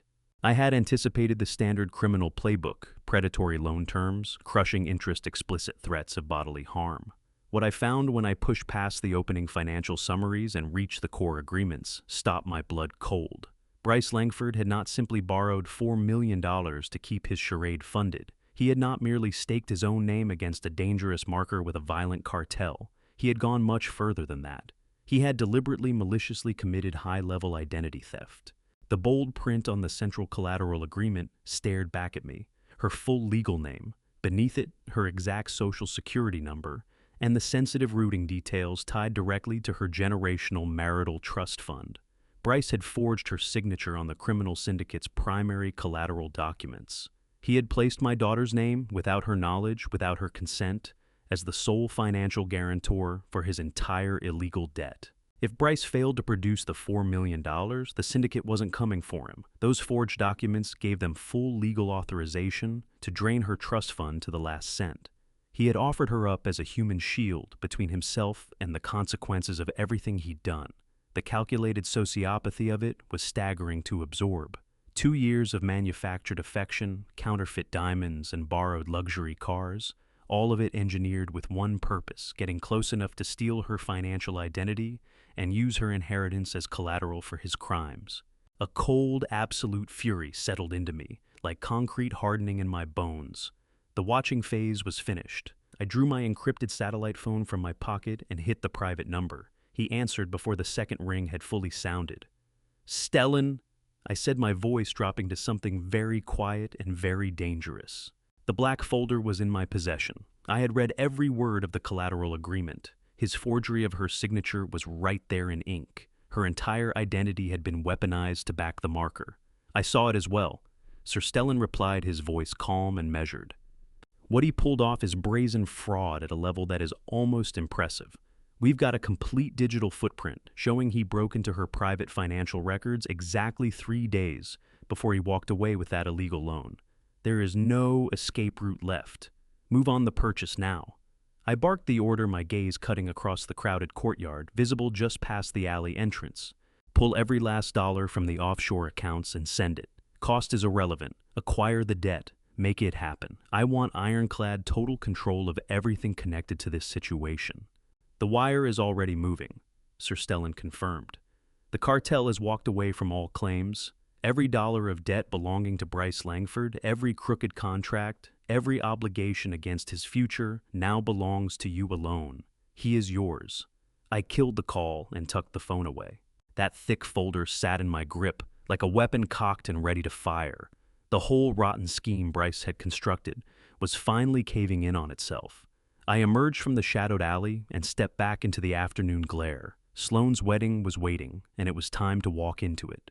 The coastal ceremony that followed was polished to an almost unreal shine, every detail staged, every moment choreographed. I took my place in the very last row of white folding chairs and watched my daughter hand her life over to a man who intended to gut her financially and walk away. Sloane was radiant in her gown, every feature lit from within her vows, delivered with total sincerity. Bryce performed the role of the adoring, heartbroken with joy billionaire groom, without a single crack in the facade. He cradled her hands as though they were fragile manufacturing, exactly one tear to streak down his cheek, while pledging to shield her and sustain her for the rest of their lives. Up front, the moneyed guests drank it in sighing, whispering to each other, thoroughly seduced by the spectacle. Not me. I stayed put in my back row chair, stone-faced the weight of the black leather folder pressing flat against my ribs. Once the vows were done, the crowd flowed outward into the climate-controlled reception tents without missing a beat. What greeted them inside was obscene in its excess. Massive crystal chandeliers descended from draped fabric overhead, throwing honeyed light across rows of immaculate dining tables. An army of waiters in white tuxedos swept through the space on an endless loop, their trays stacked with top-shelf champagne and food I couldn't name. My seat had been assigned to a dingy little table jammed into the farthest back corner of the tent, right beside the kitchen's swinging service doors.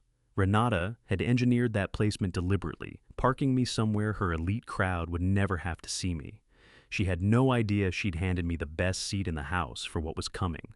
The evening grew rich and thick with Bryce's self-congratulation. Glass by glass, he worked through the premium vintage champagne, each pour feeding his certainty that every crooked piece of his scheme had clicked into place. Out on the dance floor, he held court with his groomsmen, shoulder-pounding, trash-talking, performing the role of a king among kings. He was convinced the $4 million he'd needed to silence the criminal syndicate was as good as settled, and that he'd secured a beautiful wife alongside unrestricted access to the generational fortune behind her. Nothing could touch him. That's what he believed. When the dinner plates finally cleared, the ringing of silverware against crystal goblets called the room to attention for the toasts. Bryce snatched the wireless microphone from the band leader with both hands and strode to dead center of the polished marble floor. The speech he launched into was rehearsed within an inch of its life. Smooth openers, crowd-tested anecdotes, a performance of humility so practiced it almost looked real. He heaped praise on Renata for her taste and her generosity, not once betraying any awareness that the clothes on his back had been bought with money he'd stolen. Then he pivoted to Sloane, unspooling a syrupy tribute about how completely she'd taken over his heart. The applause that followed was genuine and warm. Bryce found it insufficient. Expensive liquor had amplified every dark corner of his ego, and polite clapping wasn't the kind of power he was after. He craved something raw. When the noise died down, those cold strategic eyes began moving across the tent, combing the crowd face by face. I had no doubt who he was hunting. His scan swept the lit tables at the front and then bored back into the shadows at the rear, and then it locked on me. Whatever glow the champagne had put on his face drained away in an instant, and in its place rose a sneer, cruel, deliberate, full of contempt. The microphone popped faintly in his tightening fist. He had decided the evening was missing one final ingredient: watching me bleed in public. Bryce turned and gestured for the catering team to wheel out the cake. They brought forward a 6-tier tower of a thing, gold-leaf hand-sculpted sugar blossoms, a monument to excess, and rolled it carefully to the center of the dance floor. Low murmurs of admiration rippled through the room. He lifted the ornate silver cake knife from its place at the table. Sloane was never invited to stand beside him. Instead, he hacked off an enormous slab of lemon cake and dropped it onto a small porcelain plate, hard enough that it nearly slid off the edge. He shoved the knife back at a waiter who wasn't ready for it. Plate in his right hand, microphone locked in his left. He turned away from the cake table and started across the ballroom, with clear, unhurried intention aimed straight at my corner. The whole tent held its breath. Around the room, confused looks passed between guests as they tracked the groom marching past them like he owned the floor. The thick soles of his dress shoes struck the wooden boards with a rhythmic thud. Near the center, Sloane watched him go with a smile that was dissolving in real time, something cold and wrong registering behind her eyes. Renata observed from nearby, a thin, satisfied smile already arranged on her lips. She knew exactly what this was. Then Bryce arrived at my table. He planted himself inches from my face. His chest was working harder than it should have been. His eyes were 2 points of pure, scorching hatred. I stayed in my seat. I held his gaze without blinking. My hands sat loose and open on my lap, and I gave him nothing, no tension, no reaction, just an unshakable quiet that I knew would unsettle him more than any comeback could. He brought the microphone up, and his voice rolled out through the speakers across every corner of that tent. "You know I have been incredibly blessed tonight," Bryce declared, each word soaked in slow, deliberate mockery.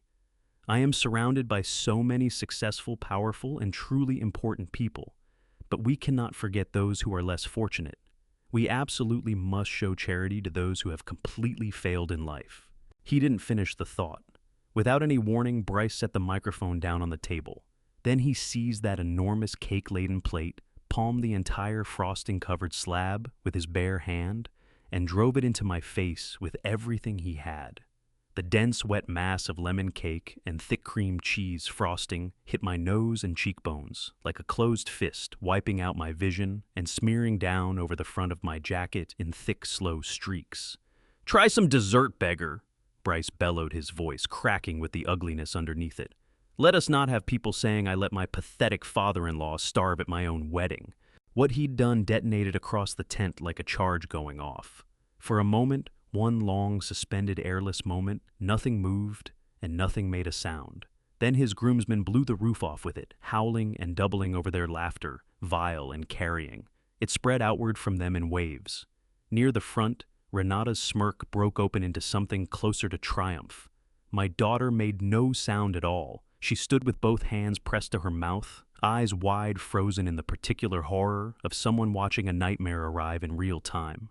I stayed motionless. With measured, deliberate hands, I began clearing the frosting from around my eyes. The cold, sugary residue ran down onto my collar, soaking into the worn fabric of my shirt. I let it go. I didn't blot. It didn't flinch, didn't look away from his face for a single second. I was ready. I had been ready for a long time. A chunk of cake slid from my cheek and dropped onto the white tablecloth, with almost no sound at all. The frosting gummed against my lashes and dragged at the collar of my cheap suit. I kept my hands at my sides. What I projected in that chair, that total iron stillness, seemed to pull something vital out of the air around us, like the tent itself was straining to breathe. Bryce loomed over me with his chest thrown out, drunk on the spectacle of his own cruelty, feeding off the laughter of his groomsmen, the way fire feeds off dry wood. He opened his arms to his audience, soaking in every last note of it. Renata had drifted close to one of the nearby tables, her expression luminous with a particular kind of joy, the joy of watching someone she'd always looked down on finally get what she believed he deserved. On the dance floor, my daughter hadn't moved. Sloane stood there as though the floor had cracked open underneath her, the world she thought she'd stepped into tonight suddenly unrecognizable. The man she'd just married had shown her something she couldn't unhear. Her lips parted. Nothing came. Bryce spun away from me, raising both arms to milk another round of applause from the crowd feeding his ego, like it was a starving animal. That was the moment a chair scraped violently across the marble floor, the sound booming through the tent like a crack of thunder. It cut clean through the dying laughter and stopped everything cold. From a prime VIP table near the front of the stage, a large figure rose to his feet.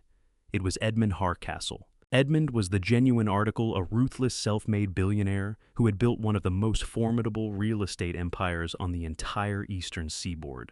Bryce had clearly positioned him at this wedding, like a trophy, a calculated attempt to borrow legitimacy from a man who had actually earned his. Edmund did not look amused. His face had gone a deep, furious crimson, the color of a man working very hard to keep himself from doing something drastic. He threw his linen napkin down onto his plate and came across the dance floor with the stride of someone who owns every room he walks into. Edmund Hardcastle had a physical gravity to him that silenced crowds on instinct. He was not the kind of man you whispered around. Every murmur in the tent evaporated immediately. The wedding band read the room and stopped mid-note. What settled over that reception tent then was a silence you could press your hands against. Bryce turned to face him, stitching on a smile that was more reflex than intention, still apparently convinced that Edmund was coming over to slap his back and share in the joke at the poor father of the bride's expense. He even stepped forward and stuck out his hand, angling for some kind of wealthy man solidarity. "Are you completely out of your mind?" Edmund thundered, never even glancing at the outstretched hand, just swept it aside like something unclean. The sheer force of his voice rattled the crystal chandeliers. His eyes blazed with a combination of deep disgust and genuine outrage. He leveled one thick, shaking finger at Bryce's chest. "Do you have a literal death wish, you stupid, arrogant child?" The words hit Bryce like a physical blow. That polished, invincible smile fractured completely. Being dressed down like a misbehaving child by someone he practically worshipped knocked the air straight out of him. "Edmund, I do not understand." Bryce stammered, his voice dropping 2 octaves into a pathetic, wavering pitch. "It was just a harmless joke. He is just a mechanic." "A mechanic." Edmund's voice came back at him like a hammer wrapped in contempt.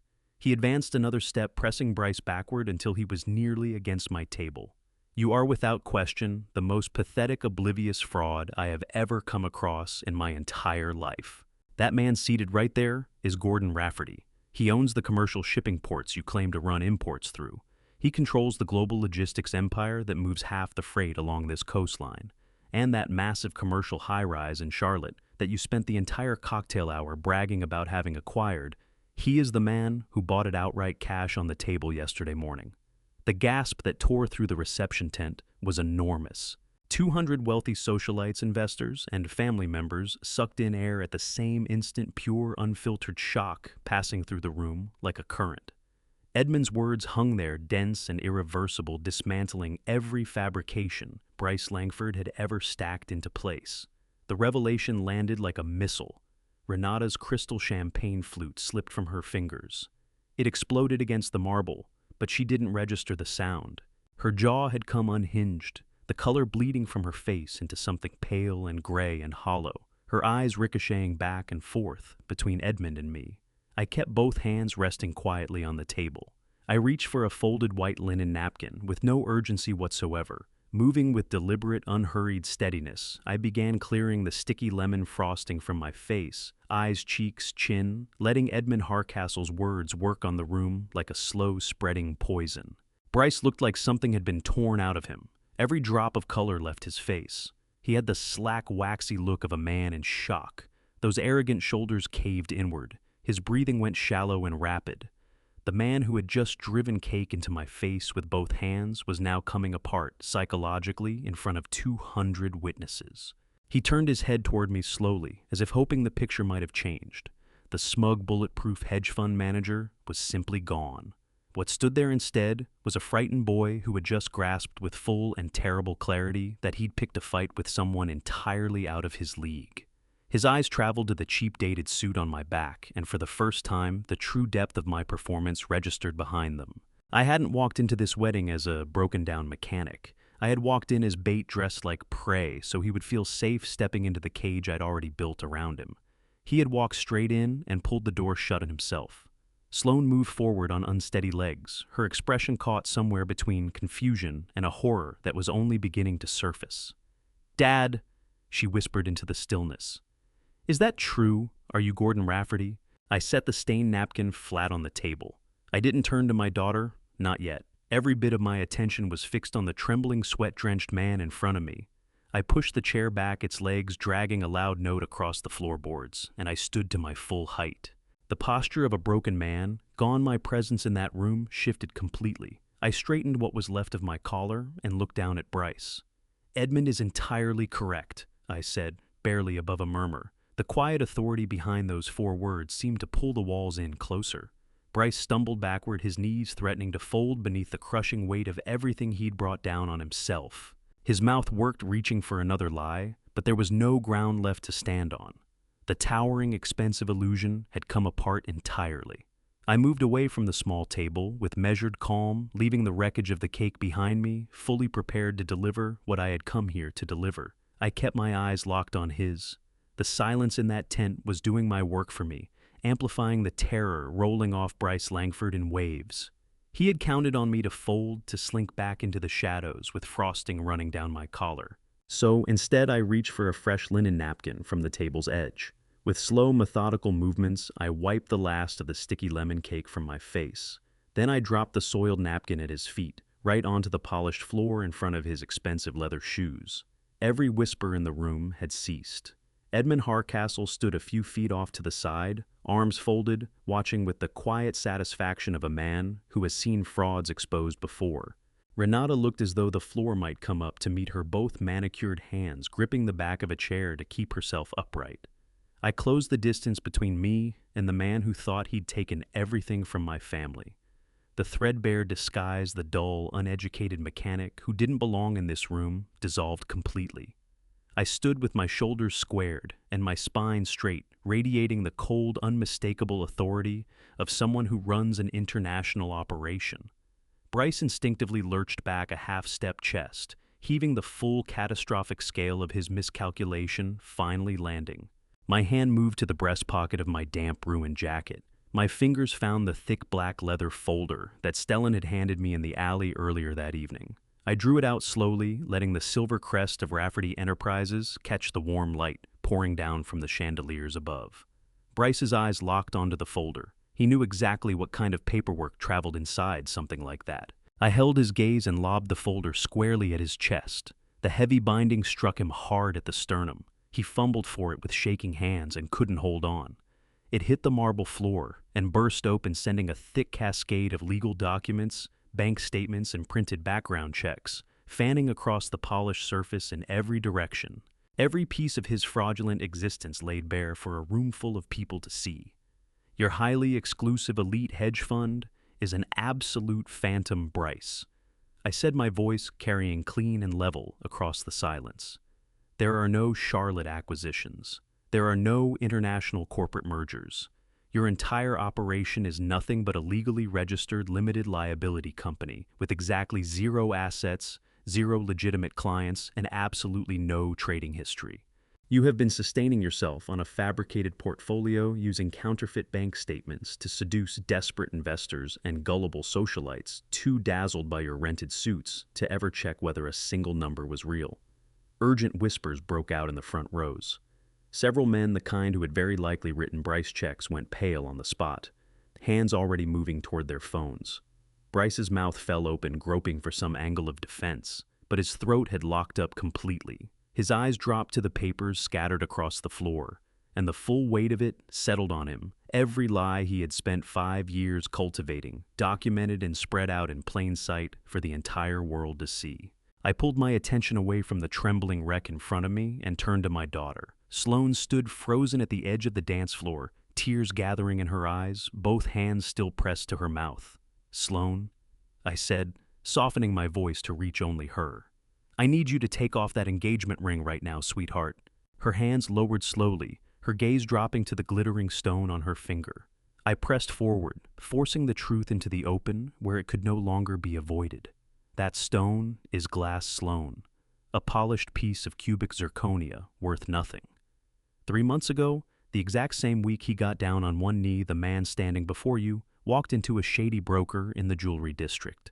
He took the flawless heirloom diamond your late grandmother entrusted to him and tore it from its antique platinum setting without a second thought. He sold your family's legacy for fast cash, just enough to cover the deposit on this very wedding. Sloane let out a sharp, broken gasp.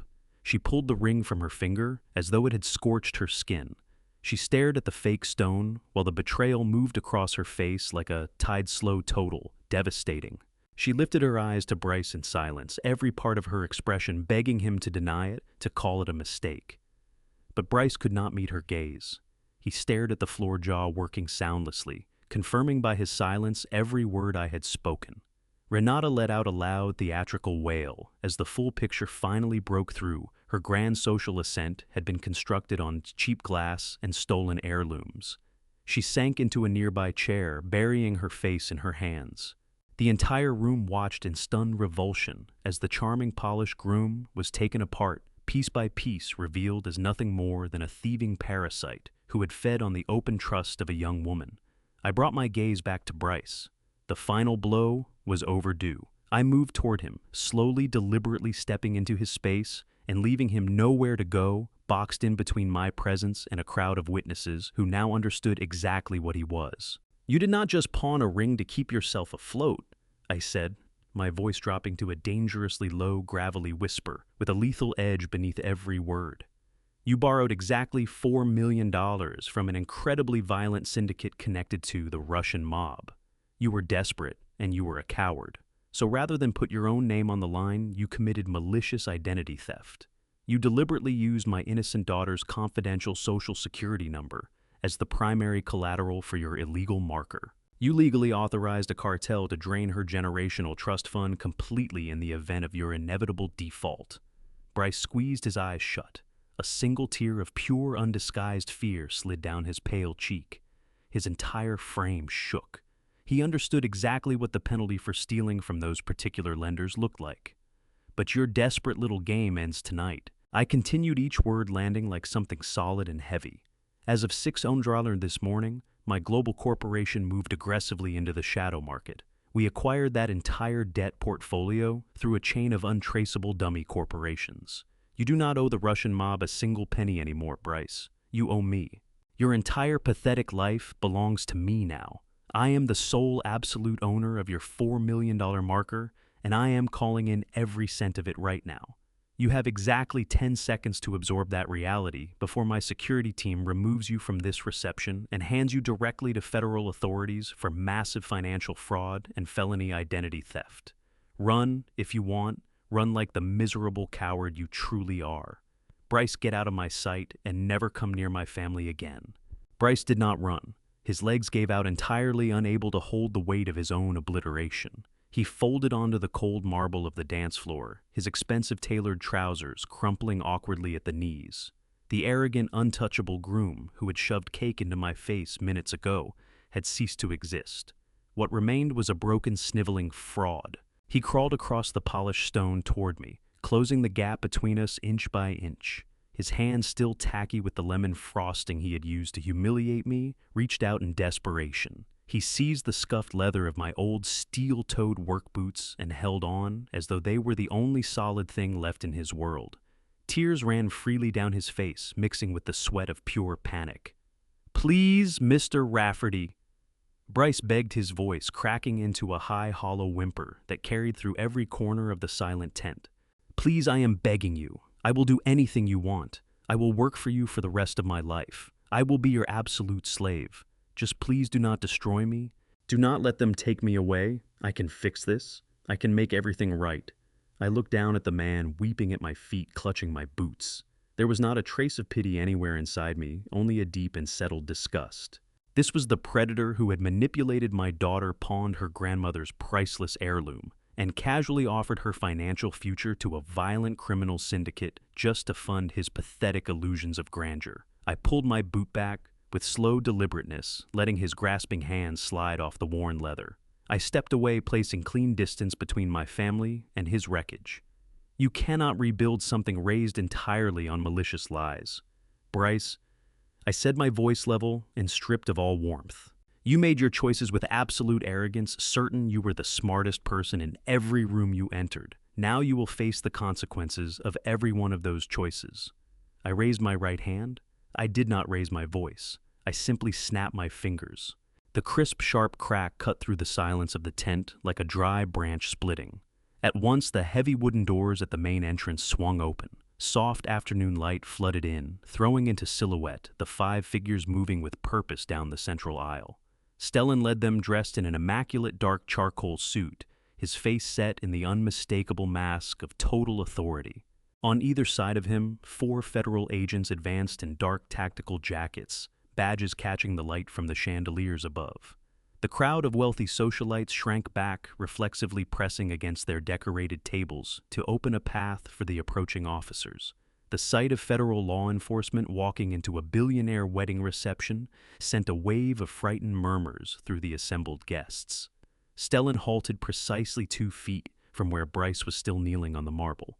He regarded the broken groom with mild contempt before shifting his attention respectfully to me. We have the warrants fully secured, Sir Stellan stated clearly, passing a thick stack of official judicial documents to the lead federal agent. The offshore transfers are locked, and the identity theft charges have been formally filed with the federal prosecutor. I gave Stellan a single firm nod. Arrest him: aggravated identity theft, massive wire fraud, and extensive financial conspiracy. The command left my mouth quietly, but with the absolute weight of a verdict already rendered. The 2 lead agents stepped in without hesitation. They gripped Bryce by his expensive suit jacket and hauled him to his feet in one rough motion. Bryce thrashed against them, panic overwhelming whatever physical strength he had left. "No, wait, please, you cannot do this to me." Bryce screamed, his voice breaking apart as the cold steel handcuffs snapped shut around his wrists. "Sloan, tell your father to stop." But Sloan simply turned away, folding her arms around herself as tears of deep betrayal ran silently down her cheeks. The agents wasted no time. They spun Bryce around and marched him hard down the long central aisle of the reception tent.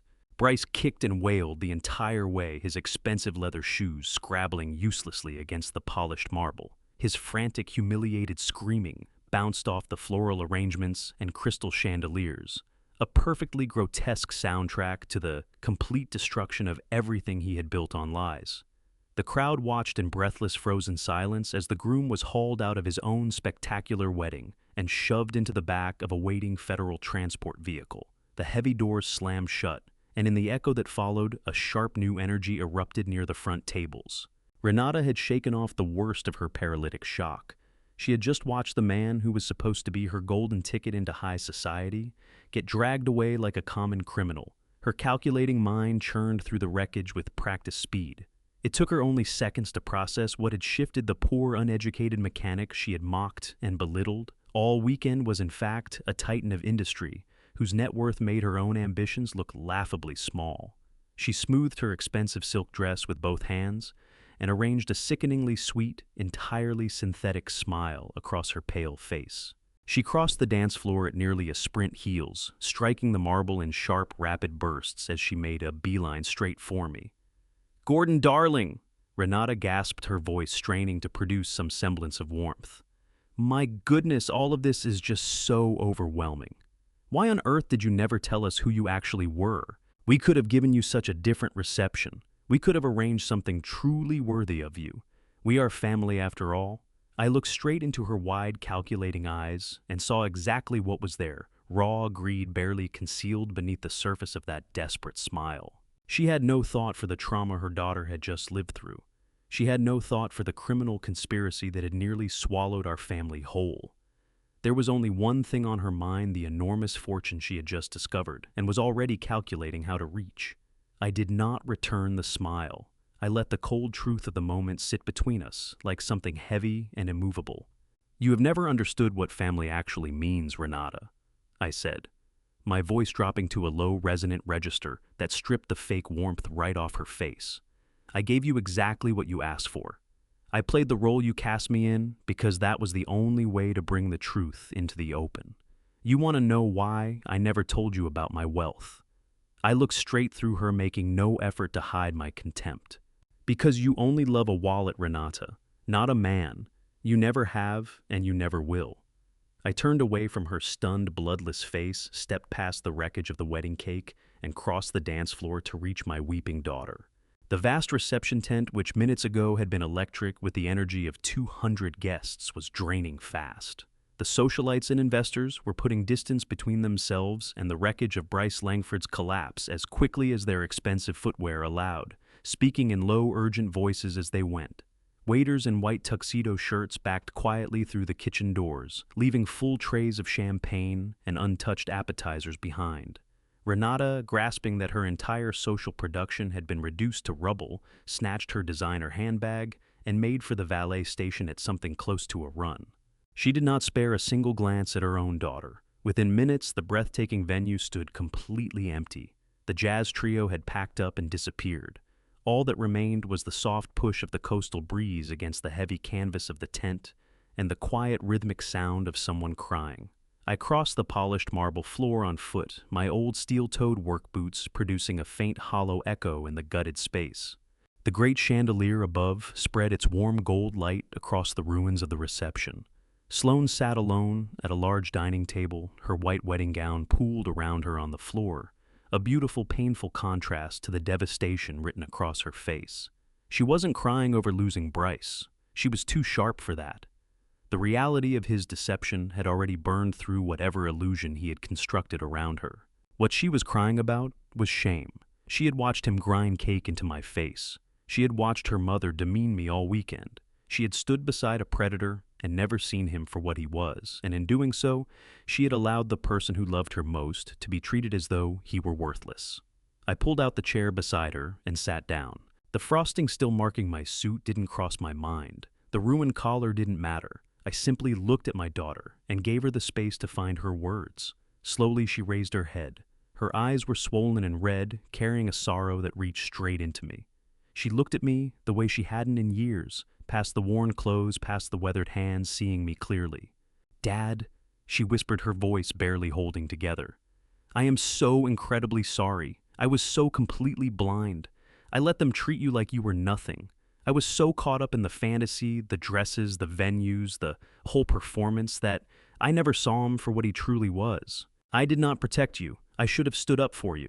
I didn't offer a lecture. I didn't revisit the quiet warnings I had tried to give her about Bryce and his hollow charm. The situation had already delivered the hardest lesson she would ever receive. Instead, I reached forward and pulled her into a long, solid embrace. She pressed her face into my shoulder and let herself sob. I held her steady, my chin resting against her hair, being the thing that didn't move while everything else had come apart. "I never kept my money from you to cause you pain, Sloane," I said quietly, no trace of anger in my voice. "I kept it hidden to protect you from men exactly like him. When people understand you have serious wealth, everything changes. They stop seeing a brilliant, beautiful young woman, and they start seeing a target. They construct entire personalities designed to get inside the gate. I wanted you to build something real connection that had nothing to do with money.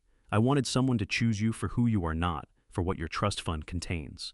Bryce was a predator, and predators are extraordinarily skilled at wearing the right disguise. You were not foolish, sweetheart. You were trusting, and he turned your open heart into a weapon against you." Sloane eased back from the embrace and wiped her face with the back of her hand.